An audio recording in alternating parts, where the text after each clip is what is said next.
Welcome to Advancing the Diaconate, a series devoted to highlighting the work of deacons and their ministries in the world and the church. Now, here's your host.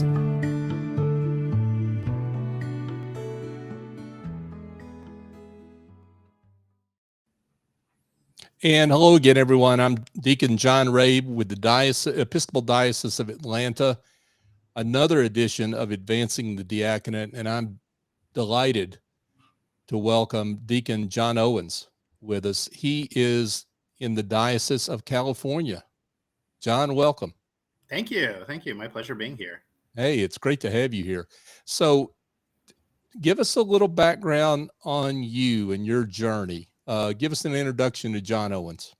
Sure. Well, I am a native Oklahoman. Grew up as a cradle Episcopalian. Yeah, was that star acolyte and loved being in youth group.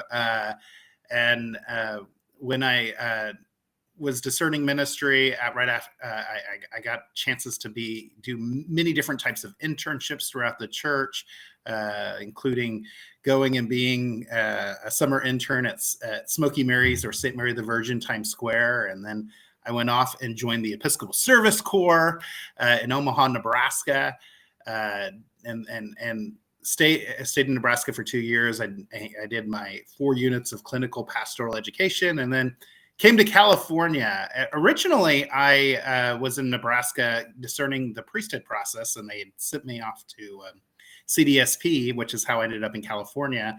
And then I discerned at that time that I really didn't want to finish seminary and wanted to look at different opportunities for my life. And I had to figure out what that meant with the church. And so my first full-time job was actually with the YMCA of San Francisco. I was about 26 years old at that time. And I then had to figure out again, what does it mean to be a church if I didn't want to go for the priesthood at that time? And long story short, I really thought about, well, here I am. I'm working in community service. YMCA is the largest non-for-profit organization in the world. I'm doing the work, God's work, charity work out in the community. And so I realized that really was the work of a deacon, and initiated the process here in the Diocese of California, and then eventually got ordained as a deacon here. And so that's kind of how my journey started. And as a deacon, I've actually, because I've been young, I've always had to chase around where my secular job kind of put me, which means that in my 11 years of being ordained, I've actually served in 3 dioceses, multiple parishes, because the reality that I think people have to realize about young people, and people don't realize, people do not stay in jobs 5, 6, 7 years anymore, or 8 years. The job market is 2 to 3 years and someone moves on. Mm-hmm. And so what does that mean for the diaconate when you think about, again, they're going to be in a parish for a couple of years and that they have to move around for their job? What does that look like? Has the church adapted very well to that? So I started off as my first assignment was at Holy Child in St. Martin Daly City. It was a Filipino parish.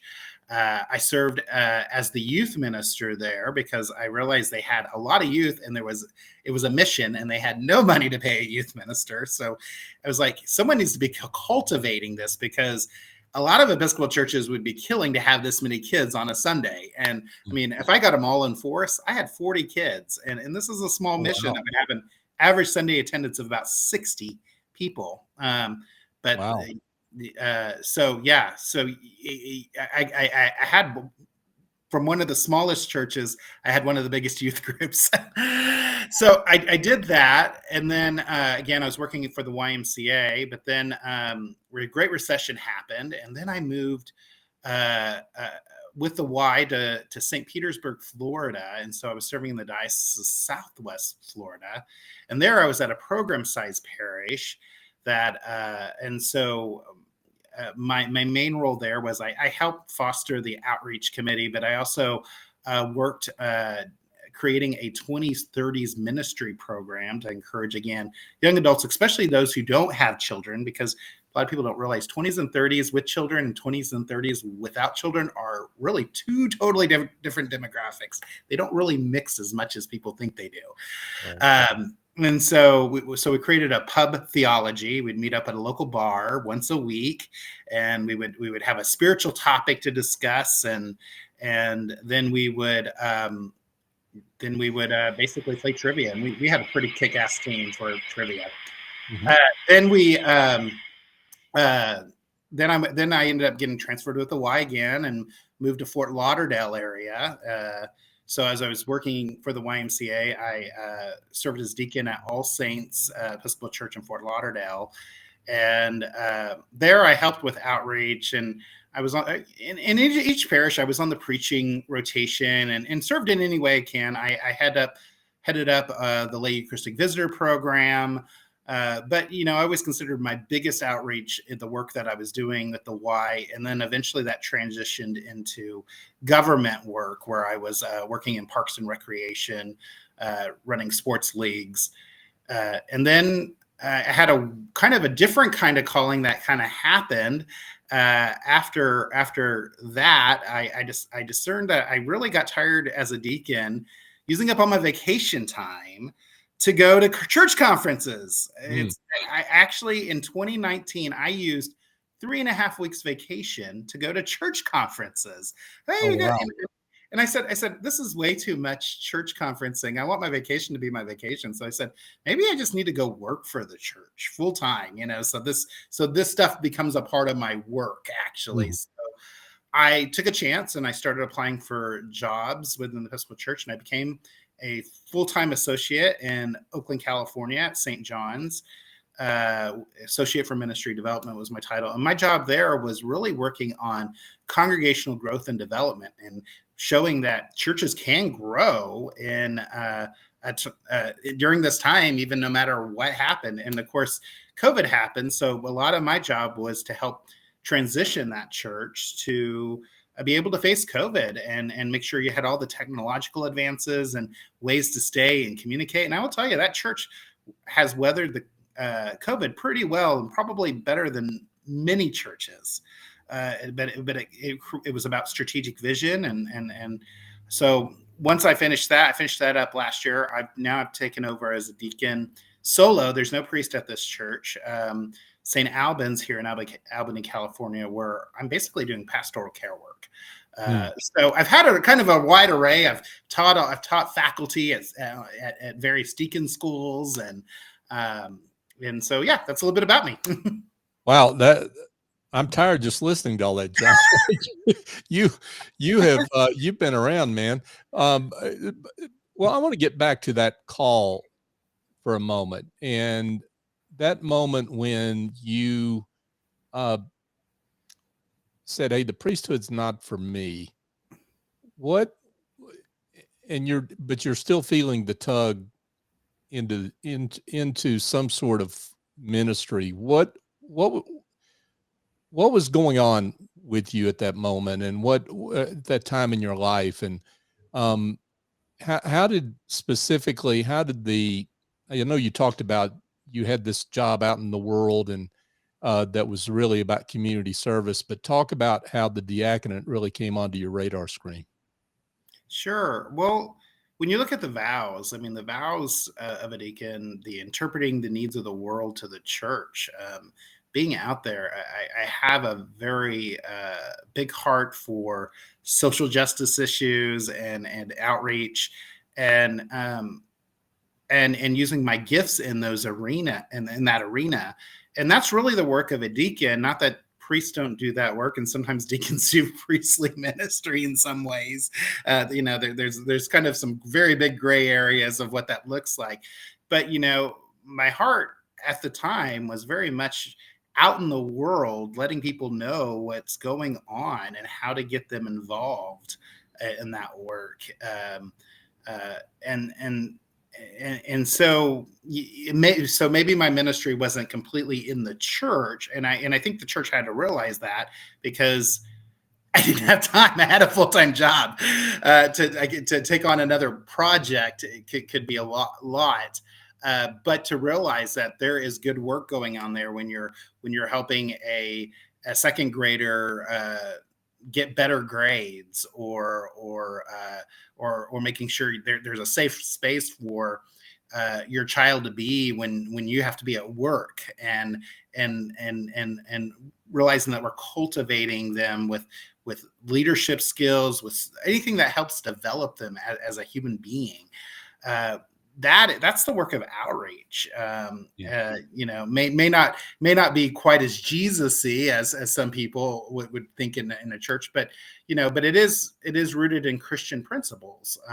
And so that's what's always where my heart is tugged. I actually ended up getting my master's in nonprofit management because I really, really enjoy management, but I really feel like there's a sense of people need to understand how those management skills can really just help advance God's ministry here out in the world, how the church can do it.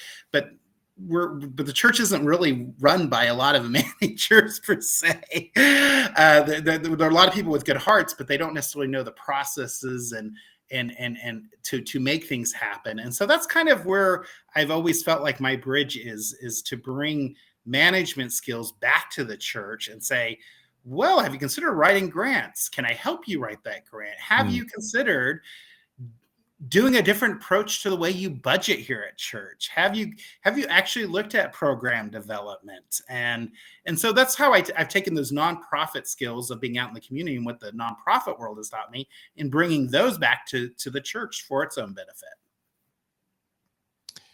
Yeah, we could go a long way down a bunny trail about leadership and management.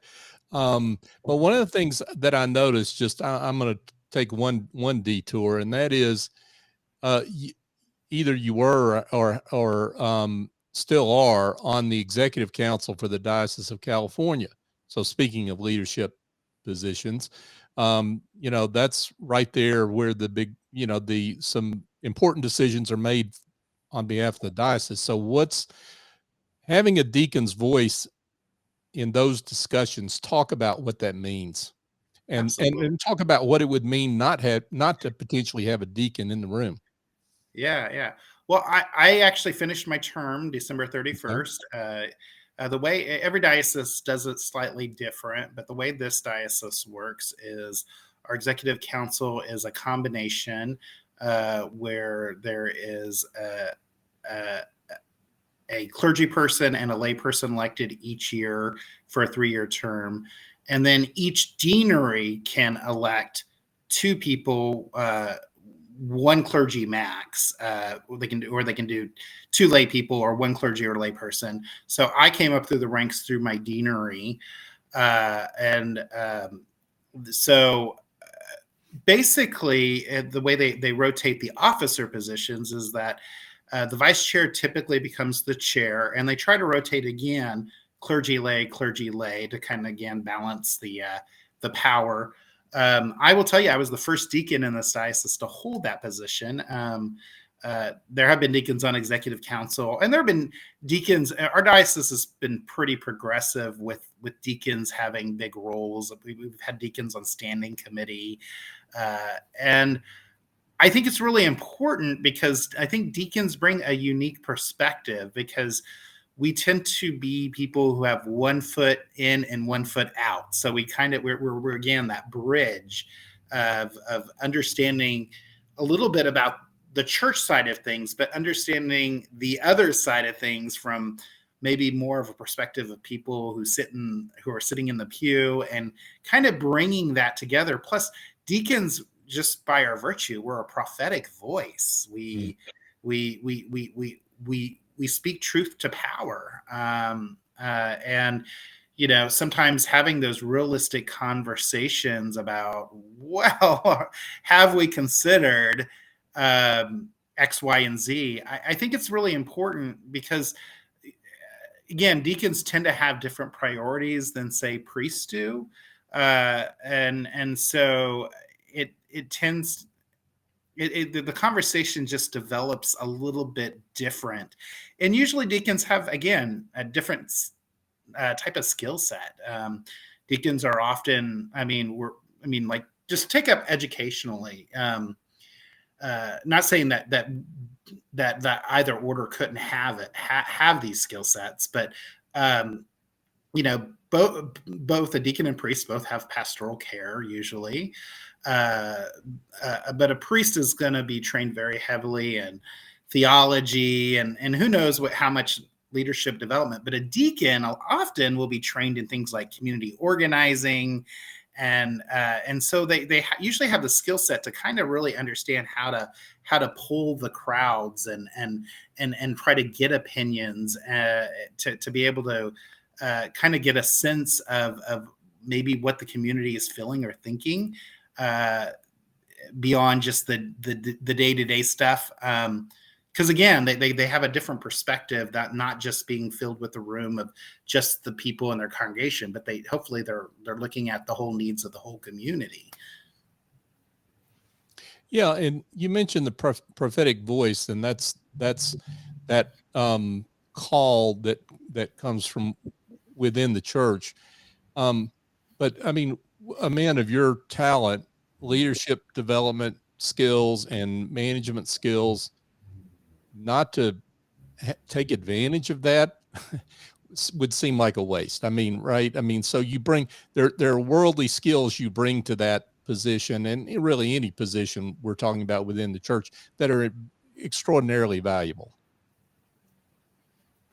Yeah. Well, and I think it, for me, it's a passion of wanting to share and be a part of it. Of course, you also have to have your own boundaries too, because you don't want to overwork yourself, because the church will take as much as they can. So really being firm about what your role is going to be in a specific situation or job, and making sure you kind of stick to that, because I could go all over the maps and go into consulting if I really wanted to. but then the question is it equitable? Am I doing this as a volunteer, or am I doing this as quote a paid gig? And so it is about kind of also making sure, again, you're not taken advantage of, but also still being able to contribute in meaningful ways. Yeah, all these things are intention, right? I mean, that's probably the key word. We hold all these things in intention, in some form or fashion. All of us deacons have some sort of mix like this, right? And speaking of things that are held in intention, so one of the specific topics I wanted to talk to you about was just the issues that are involved in being a younger deacon. I mean, you in your 20s were ordained. What age were you again when you were ordained? I was 31 when I got ordained. You were 31, but you were discerning when you were in your 20s.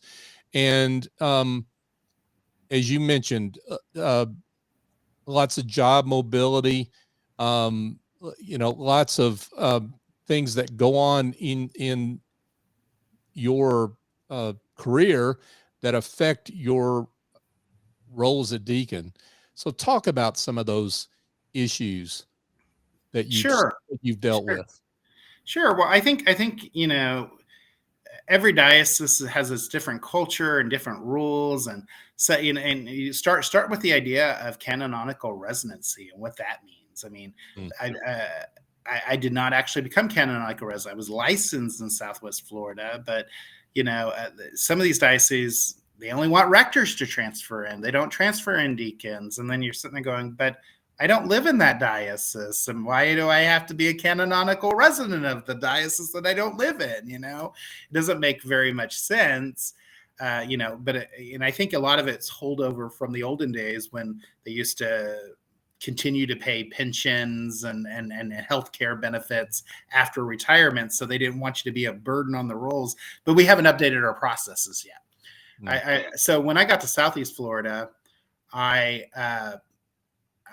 made a deal with the bishop. He says, if I make it to the 5-year mark, he'd finally transfer me in. So he transferred me in, and then on year 5 and then year 6, I transferred back to California. So, I think, like, again, systems and processes, again, they only wanted rectors to transfer into the diocese, not even associates. So it wasn't just like priests, So again, it's kind of this, but I look at it and it's a first class, second class kind of status here, because if you don't have canonical residency, you don't get to vote. So Right. So going to a convention just so I can have voice that I don't know if I'm going to speak up or not, but it's just like, why am I going to this? Because I'm not even a member of this diocese. I'm just licensed here, and Right. so some of those things are kind of a little frustrating, although every diocese has been gracious and welcomed me into the process and the community of deacons, and those haven't been quite an issue. But I do find that a lot of dioceses aren't exactly even the most helpful in sometimes placing you. You have to go out and explore your own churches, like church shopping, cut a deal with the rector, and say, "Okay, I found my church. Would would the diocese agree?" That's really been my process. Is Really? to find my own. I mean, I let the diocese know I'm there, and then see if they agree once I get a rector to kind of agree that they like me enough to want to keep me. Well, you have to knock on the door to be able to serve. Is that what I'm hearing? Yeah, I think a lot of people want deacons, but again, there's kind of that, well, you haven't been a part of this tribe. We don't know what to do with you, or they don't know you well enough, and they start trying to, they don't figure out who's really compatible where. It's just kind of like, oh, here, go to this church, and it's, and then you realize, well, I don't know if the rector and I are going to be a good fit. You want to make sure you have some collegiality. You really want to feel like you and your rector are going to get along really well, because there's a partnership here. Right. So you want to make sure there's again, someone who's going to understand your needs, but you understand theirs as well. And so not everything's going to be a good fit. And if you're walking into a new situation and they don't know you because you didn't go through their process, it can be a little bit different because sometimes I don't feel like the diocese knows where to start with the.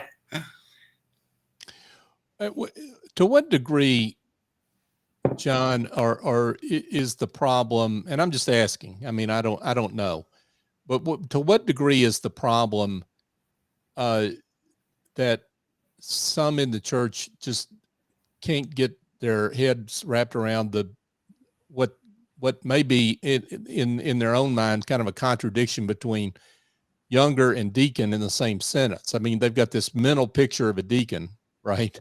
And that picture is more gray-headed like what I've got, and older and retired and that kind of thing.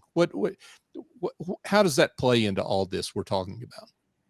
Well, I think it does play in, because the processes are still lean towards second career people, because often deacons discern their call again, a second career or retirement. I mean, if you look at it, according to CPG, the average age, or not average, but the median age of a deacon is 68. Mm-hmm. And I believe out of almost 3,000 deacons, we have, I don't have the exact numbers, but there are, under the age of 50, there are like fewer than 350 of us. Right. So here's some of the things you have to think about. You have to think about longevity, because I mean, if you get someone in their 20s and 30s, I mean, you've got 30 plus years of ministry ahead of them.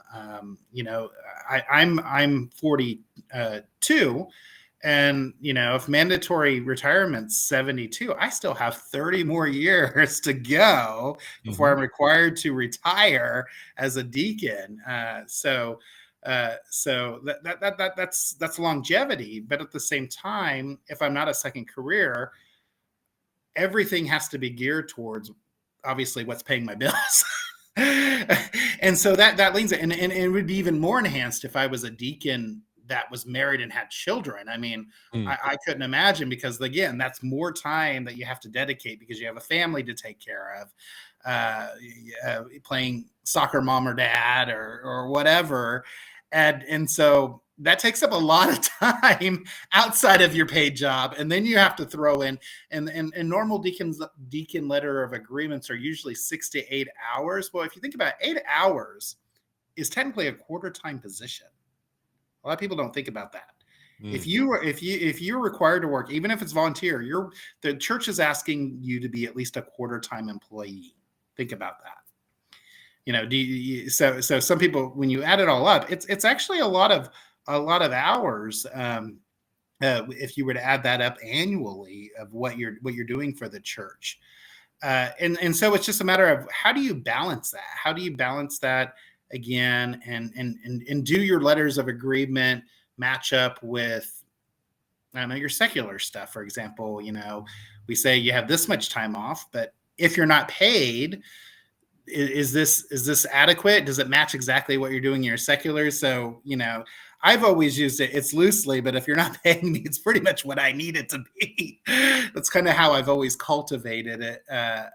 Because again, you can have all the letters of agreement you want, but you want to, again, it has to curtail to what your secular life demands of you, because at the end of the day, you have to pay your bills, right? Right. You speak with great passion, forceful passion, and I mean that in a really good way, about the need for younger deacons and the obstacles that stand in the way of younger deacons. Let's unleash a little bit of that, if you will. Okay. Yeah. Well, let's start off with the time process again. A discernment process can take 3, 4, 5 years, right? Mm-hmm. I mean, you're talking about, you start off with your parish, and then however long it takes to get through the commission on ministry. Then they want to do some education. Some dioceses have gotten their education program down to 2 years. When I was going through my process, it was a 3-year process for education. And again, providing that person stable, but a lot of people are transient these days. They move around, and if their job moves them around, I've known people who've wanted to start the process, but they could never finish the process because they had to move. Right. so the process again curtails you to being local. And I don't know what it would look like, but what would it look like to create a process that allows you to go outside the diocese if you had to? But still allows you to stay in the process. Education. Church has been slow to embrace technology. I mean, we see universities today that are it's online. It's all about the hybrid and online experiences. I actually just read the other day, CDSP is going to almost a complete hybrid model, low residency program, which we have Bexley Hall that's finally being the first accredited fully online MDiv program. Are deacon programs doing that? Because when I was in school, you had to go down to school for deacons here in California for a whole weekend. It went from Friday evening all the way to Sunday afternoon. You had to stay 2 nights, and if you were local, great, you got to go home. But if you lived 3, 4, 5 hours away, and some of these people did, of course they stayed overnight, right. and they had to do that every 3 weeks.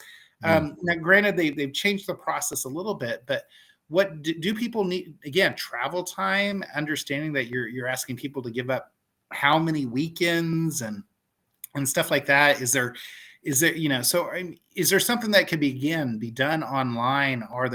Is there ways to change the educational process to, again, make it more friendly towards younger people? Because if I had to be somewhere on a Friday night, well, can I get off work early enough to make it there? And then I've killed my whole weekend. I had no time to rest or relax just before I stress out on Monday for the regular work week.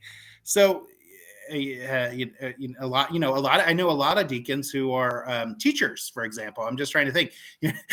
Well, Sunday you're prepping for that class. Let's just be honest. Right. But I'm just thinking of one young deacon in my mind. Jason Burns, who again, teacher, and so I mean, I'm not in his footsteps, but I can just imagine that what it's like, because again, people have to prep the next day. It's no different. Sunday is a church work day, and you've worked half a day to all day on a Sunday, typically as a deacon. And then you have to go back and start your regular job, Monday through Friday job. And heaven forbid, when the parish events decide they're going to do a Saturday event or whatever, and it's like, wow, I didn't get a day off this week at all, Right. And so that becomes very stressful for young people, I think. Yeah. And then, of course, we haven't talked about family, and obviously if you have a family as a younger deacon, it's more likely you're going to have younger children. And so just that, and trying to, work that out with your spouse who also has mobility in their job, right? So there's two different spouses who have mobility. So you've got that same issue that's really kind of cubed, if you will, Yeah. And one of the other barriers, I think, for young people is, again, the financial aspect. So if you're going to be, quote, a non-stipendiary deacon, in the diocese, and it's all over the maps what dioceses expect deacon schools to pay. I mean, some are upward to a couple $1,000s a year. Some programs are a few $100, or it just depends on, again, which. But the fact is, they want you have to pay for that education. I get it, because they have to pay the faculty, but at the end of the day, that younger people usually have lower amounts of disposable income. I mean, they probably have gotten out of college, university, probably have student debt, as we're reading in the news, student debt crisis. And then, so they're supporting themselves. Jobs have not kept up with inflation. And so young people have a lot of financial burden to deal with. And so actually, I think even if you looked at studies just in churches in general, donations, everyone says they want young families and we want to grow, but just remember the money from the church usually doesn't come from the young families. And yes, you definitely want the young families there, because that's part of creating your church vitality. But but that doesn't necessarily mean more money in the coffers when people are talking about investments in younger people and family ministries and stuff like that. It's because again, the disposable income's not there when you're having to pay $10,000, $15,000, $20,000 a year because you have a child to feed and clothe and all that other stuff. And so it just, again, adds to, I think another barrier of how young people perceive as, you want me to come in, you want me to work quarter time for free, pay for my education. And so you see where the list starts. Where's the attraction all of a sudden? Right. You really have to have a call that you feel strongly about. That's for sure. So what are the answers? I mean, because some of the issues you've described, we will not solve in our next respective diocesan councils or around the country. I mean, these are long-term issues, and as you said, some of them are really national and go beyond just the local diocese. So what are some of the near-term things that we can do to alleviate some of these issues? Yeah. Well, I think the first is just strengthen the diaconate as a whole. Make sure that there's clear understanding of how you support deacons. I've certainly, as we've created the Young Deacons Task Force, I've actually seen several young deacons who eventually start off actually on the vocational track, but then they re-enter the process to become priests, for various reasons. So I think that has to be looked at. What drove them to decide priesthood as opposed to the diaconate? Two, I think you have to figure out how to make schooling more affordable, if not free. And I think that's what we're seeing in just education in general. More and more colleges are trying to step up with bigger scholarships and things like that. And again, I think the church has to look at it as it's an investment in itself by investing in deacons. So how they invest in it is you're investing in, again, 40, 50 years of ministry. I think you can subsidize a couple of $1,000s of education if you look at it. Ensuring, again, there are letters of agreement to help really protect that work-life balance. I think that's important. And also working towards changing educational streams, not thinking it always has to be a traditional model in person every few weeks kind of thing. I mean, as an educator myself, I certainly know that adults are quite capable of doing their own writing papers and stuff like that in between, and reading the materials and reflecting on it. We have minds that develop that way, and it's amazing. And so sometimes, yes, it is great when you can converse about that, and that's why you can create some online platforms. So again, getting out of some of those traditional means.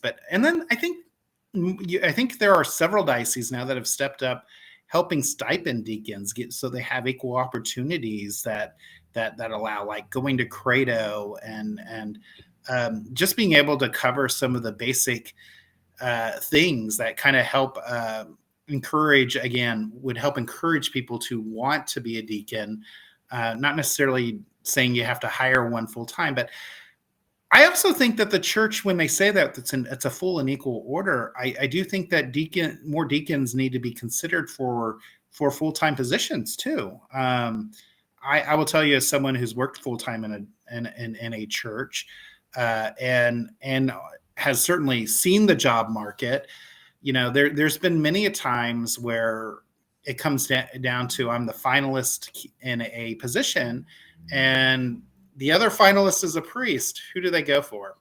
The priest, and so I think the church could really benefit just by looking more at skill sets, not going with that title, but Right. looking at, do people have the skill sets for this type of ministry that we're trying to create, not just simply because one can do Eucharist and one cannot, because those skill sets are going to really make all the difference on how powerful they're going to be able to administer the job function. You've teed up my next question nicely here, talking about, I guess, skill sets and how to be prepared for something that we see happening in slow motion, but it seems to have accelerated according to some studies. I saw a study here recently that said the headline was American Christianity might die off over the next 3 decades. It talked about how there is no major denomination, none, not even Southern Baptist, where a majority of its members are under 45 years old. I mean, let that wash over you for a second. So what does that look like for you? I mean, as you look ahead, you're looking ahead to 30 more years of ministry, as you said, right? So what does that look like for Deacon Jon Owens, and how do you think about that? Yeah. And what is the deacon's role in that trend? Yeah. Well, I mean, I've certainly read the research myself. As a matter of fact, that's the whole church growth and vitality is a part of a subject towards the dissertation I'm working on in my PhD work. Mm-hmm. I think the one statistic I look at now, granted, we haven't quite figured out how to tabulate online attendance in the Episcopal Church, but if you took it over a decade, the Episcopal Church just as itself over a decade, we've declined in church attendance now because of COVID by 52% decline. Okay. So that's huge. Right. So I think there's a couple of different things that that means for us as a church and what a deacon's role is going to be in that. I mean, deacons, again, at the heart is to keep the church, to keep on engaging the community, looking outward. You don't want to become insular. So how do you come with the idea of engaging with new ministries? How do churches, as they think about diversifying income, also think about how they're becoming community centers? What are you doing with empty space in your building when it's just sitting empty, when the church is not being used? Or think about how do you maximize usage in your church so it becomes that kind of hub. And so out of that becomes programs. Many churches have groups like Boy Scouts and AA, but what does that mean to take it up a notch, have a preschool there, or to have to develop an actual senior center through the week, or a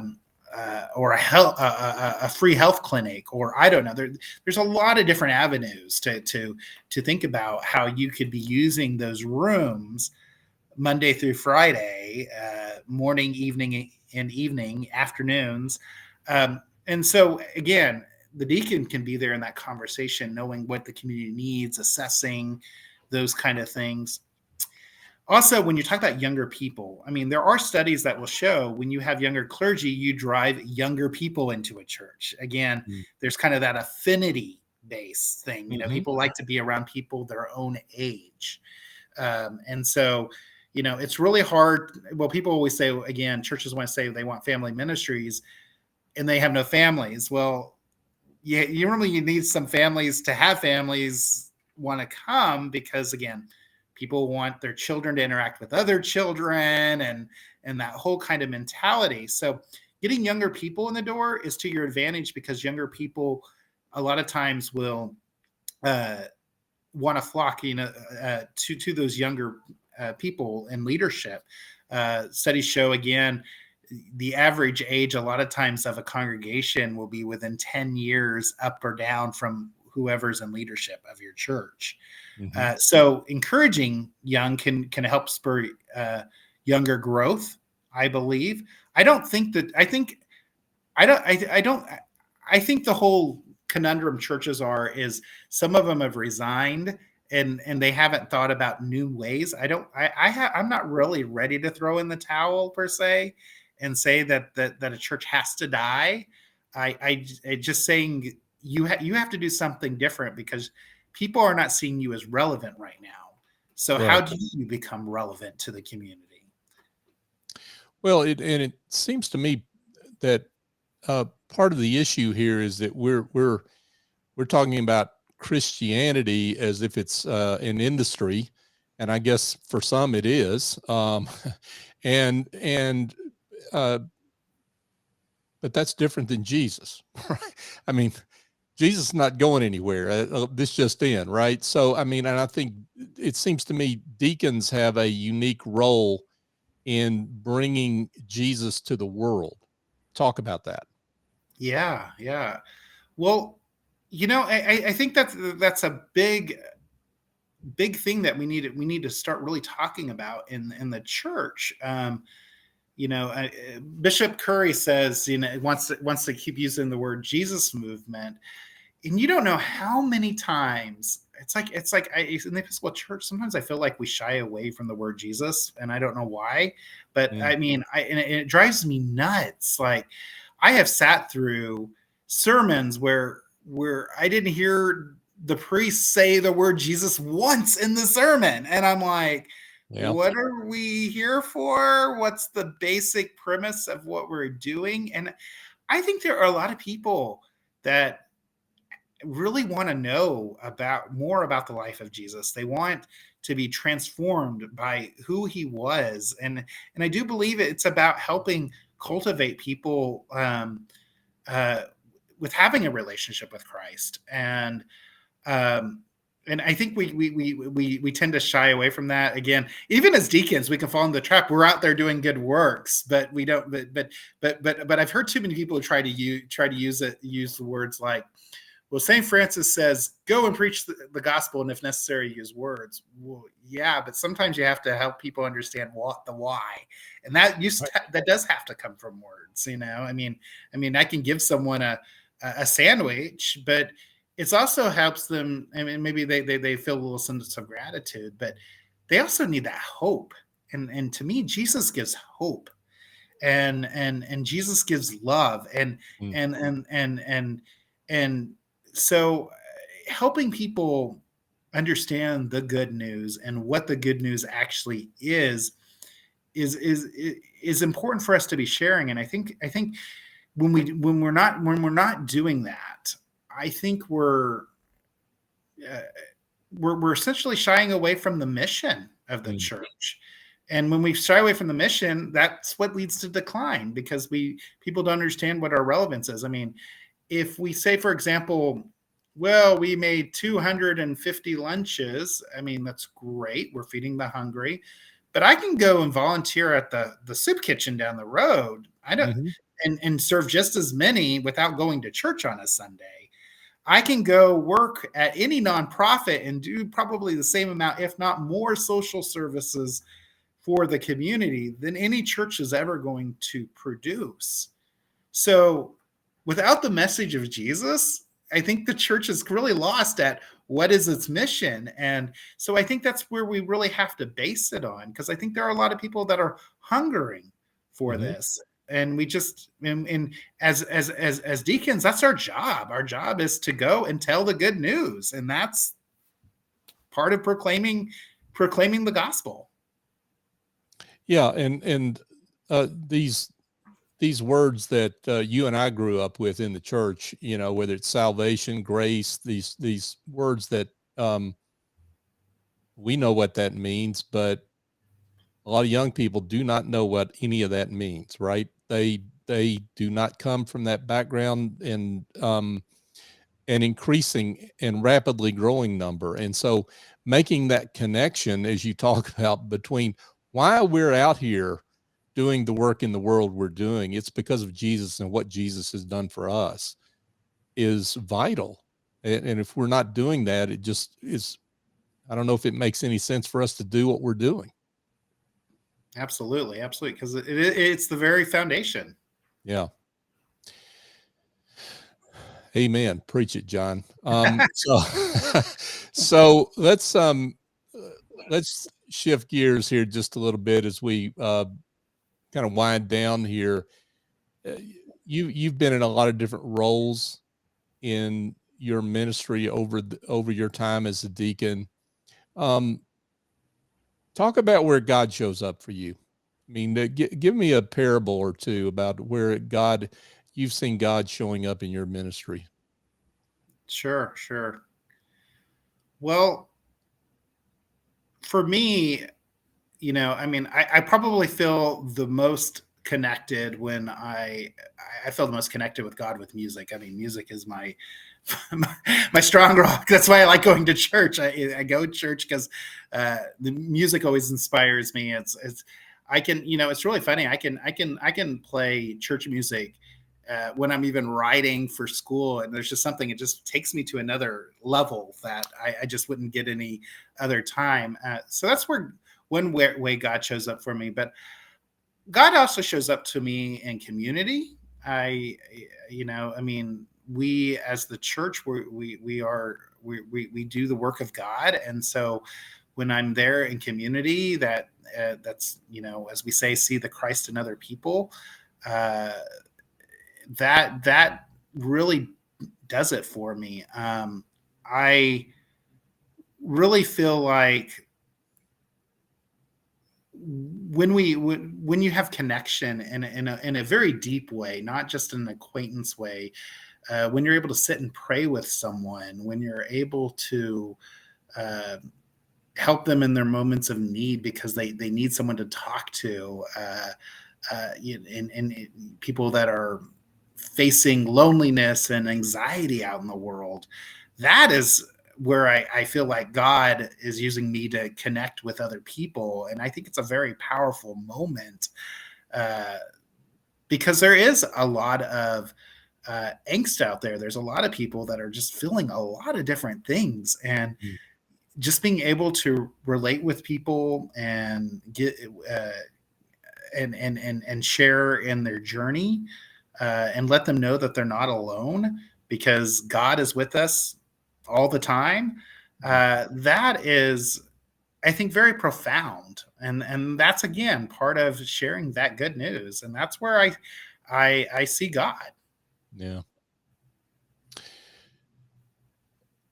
So you're a member of AED, the Association of Episcopal Deacons. You're not just a member; you're like deeply involved. So talk about, John, your involvement in AED, how that's evolved, what you're doing now for the organization, and then how being a member of AED supports you in your ministry as a deacon.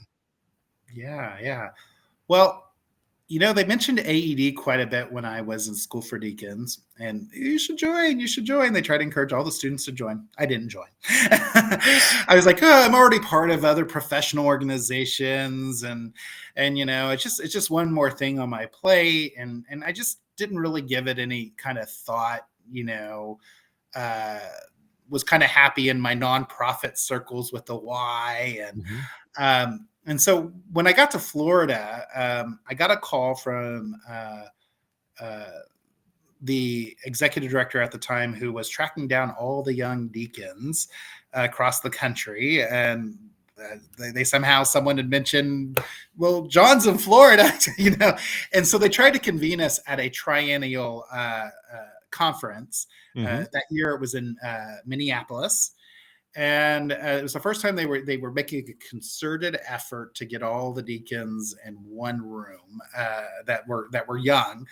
I think they got about a dozen of us together, and they really made it attractive. I was like, well, I'm not a member of AD. Oh, no worries, we still want you to come, and don't worry, we have scholarships. We will pay for travel, whatever it takes to get you here. I'm like, okay. Yeah. How can you say no to this? Really awesome. So yeah, they had a huge gift given to be able to use just specifically for young deacons. And so they got us in a room, and then we started talking. I was like, wow, I've never seen anyone remotely close to my age. This is fabulous, because I'll be honest, my School for Deacons class, I love them to death, but every one of them are retired. So different phases of life.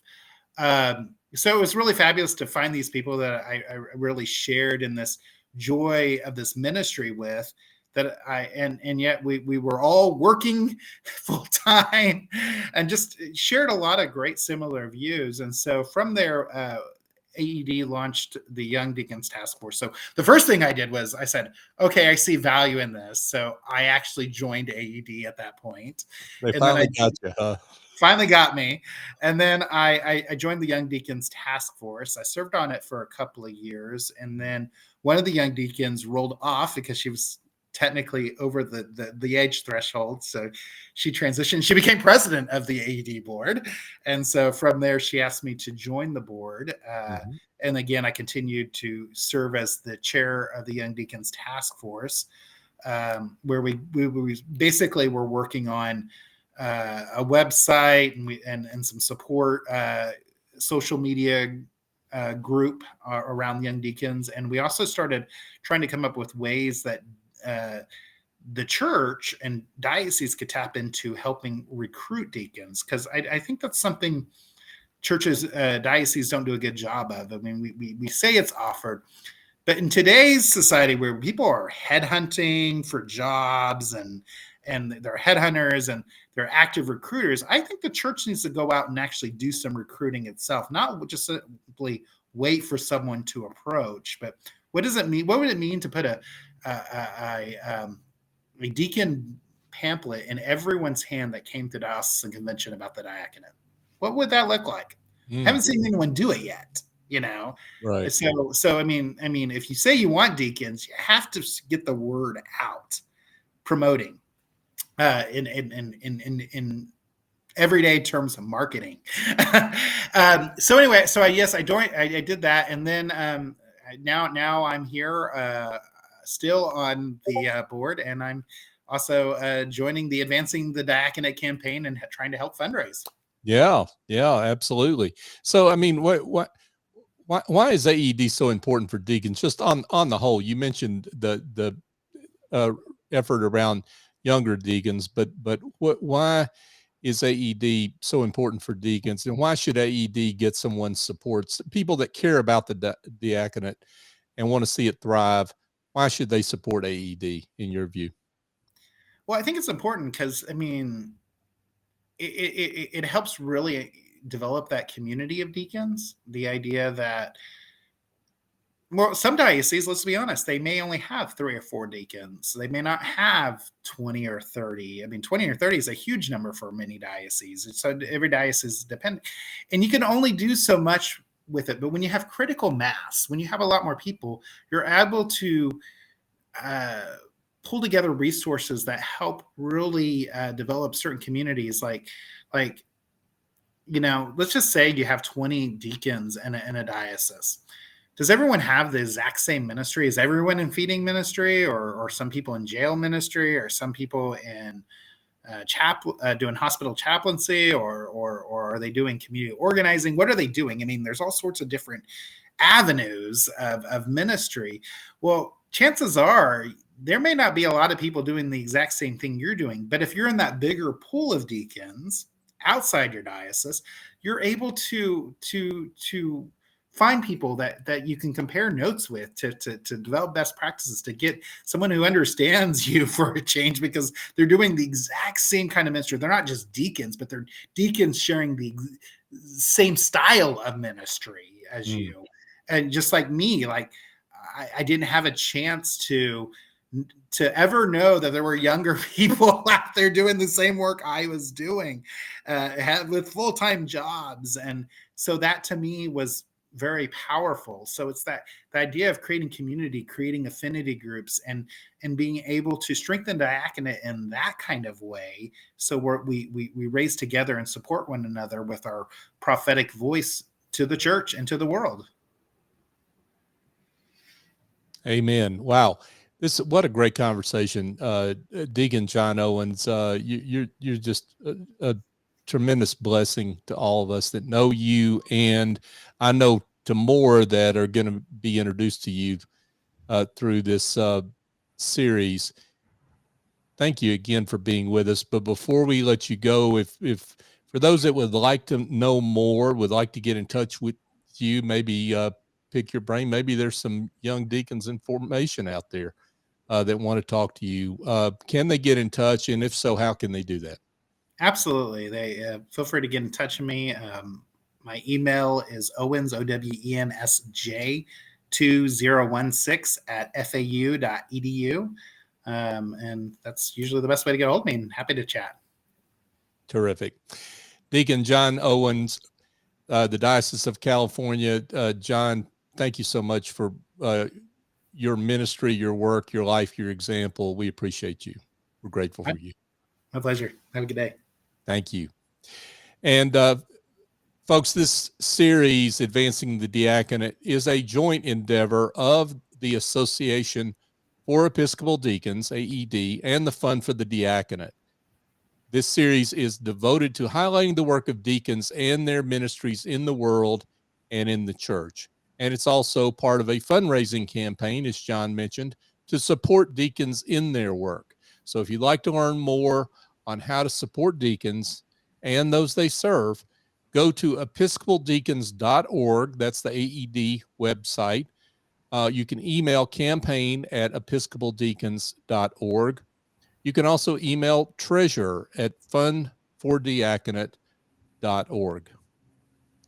Once again, I'm Deacon John Ray, the Diocese of Atlanta. Thank you again for joining us on Advancing the Diaconate. Thank you for joining us on Advancing the Diaconate. This series is a joint production of the Association for Episcopal Deacons and the Fund for the Diaconate, who support deacons in their ministries today and tomorrow. Join them and add your support for deacons.